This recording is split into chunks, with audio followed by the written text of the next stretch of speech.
दोस्तों, महामारी कोरोना की वजह से बहुत से परिवारों को आर्थिक संकट देखना पड़ा। इस महामारी ने कई लोगों को अपनी चपेट में लिया।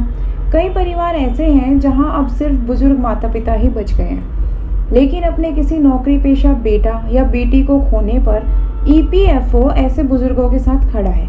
ईपीएफओ के नियम के मुताबिक ऐसे माता पिता को आजीवन पेंशन मिलेगी। हालांकि पेंशन स्कीम के कुछ नियम और कुछ शर्तें हैं। आज हम इसी बारे में बात करेंगे, तो चलिए शुरू करते हैं। नमस्कार दोस्तों, मैं विदिशा चौधरी व्यापार मंच में आपका स्वागत करती हूँ। अगर आप हमारे चैनल पर नए हैं तो सबसे पहले हमारे चैनल को सब्सक्राइब कर दीजिए और साथ ही प्रेस कर दीजिए इस बेल आइकन को भी, जिससे हमारे लेटेस्ट वीडियोस की सारी नोटिफिकेशंस आपको मिलती रहें। दोस्तों, ईपीएफओ की पेंशन स्कीम ईपीएस की शुरुआत 1995 में हुई थी। ईपीएफओ के मुताबिक अगर नौकरी पर रहते हुए किसी व्यक्ति की मृत्यु हो जाती है और वो परिवार में अकेला कमाने वाला है और उसके माता पिता आश्रित हैं, तो ऐसे मामलों में उन्हें ईपीएस 95 नियम के तहत आजीवन पेंशन मिलती है। साथ ही अगर कर्मचारी नौकरी के दौरान किसी बीमारी के चलते शारीरिक रूप से डिसेबल हो जाता है तो एम्प्लॉय को भी आजीवन पेंशन मिलती रहेगी। एलिजिबल एम्प्लॉय को अपने बेसिक सैलरी और महंगाई भत्ते को जोड़कर 12% का कंट्रीब्यूशन इसमें करना होता है। वहीं एम्प्लॉयर को भी इतना ही कंट्रीब्यूशन करना होता है। रिटायरमेंट के वक्त इन्वेस्टर को ब्याज सहित पूरा पैसा वापस मिलता है। कर्मचारी के द्वारा किया गया 12% ईपीएफ खाते में जाता है। वहीं एम्प्लॉयर के 12% में से 3.67% ईपीएफ में और बाकी 8.33% ईपीएस यानी एम्प्लॉय पेंशन स्कीम खाते में जाता है। 12% से अधिक ईपीएफ में योगदान करने पर वो वीपीएफ यानी वॉलेंट्री पीएफ में बदल जाता है। ऐसी स्थिति में एम्प्लॉयर के कंट्रीब्यूशन से मैच करना जरूरी नहीं होता। कुछ विशेष परिस्थितियों में 12% से कम के कंट्रीब्यूशन को भी मान्यता दी जाती है। जैसे कि अगर कंपनी में कर्मचारियों की संख्या 20 से कम है तो ऐसी सिचुएशन में एम्प्लॉय और एम्प्लॉयर को 10% तक का कंट्रीब्यूशन कर सकते हैं। ये इसलिए है ताकि ईपीएफ में लोग ज़्यादा से ज़्यादा इन्वेस्ट करें, उनको मोटिवेट करने के लिए। यहाँ पर ये बात बता दें आपको कि आपकी कंपनी की ओर से पीएफ अकाउंट में जमा किए गए पैसे को 2 हिस्सों में डिवाइड किया जाता है। पहला अकाउंट का एक हिस्सा ईपीएफ का और एक हिस्सा पेंशन फंड के रूप में। इसमें ईपीएफ का पैसा आपको लमसम यानी एक मुश्त अमाउंट के तौर पर मिलेगा, लेकिन पेंशन का जो फंड है वो पेंशन के रूप में मिलेगा। आइए अब जानते हैं कि एम्प्लॉय कब होता है पेंशन का हकदार। दोस्तों, एम्प्लॉय की जो ईपीएस का लाभ लेने के लिए एम्प्लॉय का कम से कम 10 साल लगातार नौकरी करना ज़रूरी है।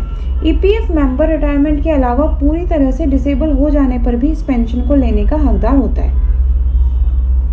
फैमिली पेंशन के लिए सर्विस की कोई लिमिट नहीं है, यानी कि ईपीएफ ने फैमिली पेंशन के लिए जो मिनिमम 10 साल की सर्विस की जो अनिवार्यता रखी है वो नहीं रखी है। यानी कि 10 साल पूरा होने से पहले भी अगर एम्प्लॉय की मौत हो जाती है तो उसके परिवार को पेंशन का लाभ मिलेगा, लेकिन एम्प्लॉय को पेंशन तभी मिलती है जब उसने कम से कम 10 साल की नौकरी की हो। अब फैमिली पेंशन किसे मिलेगी?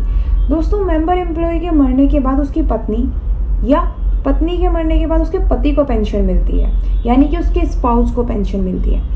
अगर एम्प्लॉय के बच्चे हैं तो उसके 2 बच्चों को भी 25 साल की उम्र तक पेंशन मिलती है। इसमें सगे बच्चे और गोद लिए बच्चे दोनों ही शामिल होते हैं। अगर एम्प्लॉय शादीशुदा नहीं है तो उसके द्वारा पीएफ व पेंशन के लिए बनाए गए नॉमिनी को जिंदगी भर पेंशन मिलती रहती है। अब अगर किसी की 2 पत्नी है तो क्या होगा? दोस्तों, अगर किसी एम्प्लॉय की 2 पत्नियां हैं तो मृत्यु के बाद पेंशन के हकदार उसकी पहली पत्नी होगी। पहली पत्नी की मृत्यु के बाद उसकी दूसरी पत्नी को ये पेंशन मिलेगी। अगर एम्प्लॉय की पत्नी या पति यानी उसका स्पाउस दूसरी शादी कर ले तब। दोस्तों, अगर मृत एम्प्लॉय की पत्नी या पति की भी मौत हो जाए और फिर वो दूसरी शादी कर ले तो उसके बच्चों को पेंशन का लाभ मिलता रहेगा। मृत एम्प्लॉय के किसी भी तरह की परमानेंट डिसेबिलिटी से ग्रस्त बच्चे को पेंशन का लाभ पूरी जिंदगी दिया जाता है। अगर मेंबर एम्प्लॉय किसी को नॉमिनी ना बनाए तो उस केस में क्या होगा? दोस्तों, अगर मेंबर एम्प्लॉय शादीशुदा नहीं है और ना ही उसने किसी को पीएफ और पेंशन में नॉमिनी बनाया है तो ऐसे में पेंशन के हकदार मृत एम्प्लॉय पर डिपेंडेंट उसके माँ या उसके पिता होंगे। अगर पिता की मृत्यु हो जाती है तो उसके बाद पेंशन मृत एम्प्लॉय की माँ को उनकी मृत्यु तक मिलती रहेगी। दोस्तों, पीएफ अकाउंट नौकरी पेशा लोगों के लिए निवेश और सेविंग दोनों है।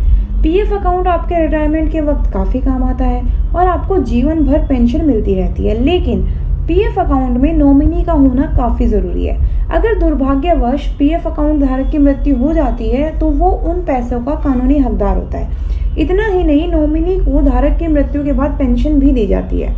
इन दिनों ईपीएफओ भी पेंशन अकाउंट होल्डर्स को बार बार अलर्ट कर रहा है कि वो अपने अकाउंट में नॉमिनी जोड़ लें।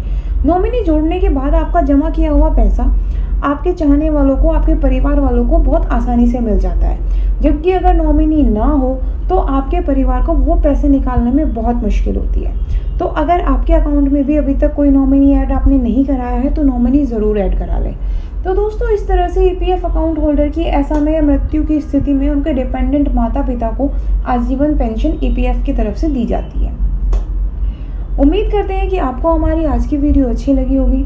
तो इस वीडियो को ज़्यादा से ज़्यादा लाइक कर दीजिए, अपने दोस्तों के साथ भी शेयर कर दीजिए।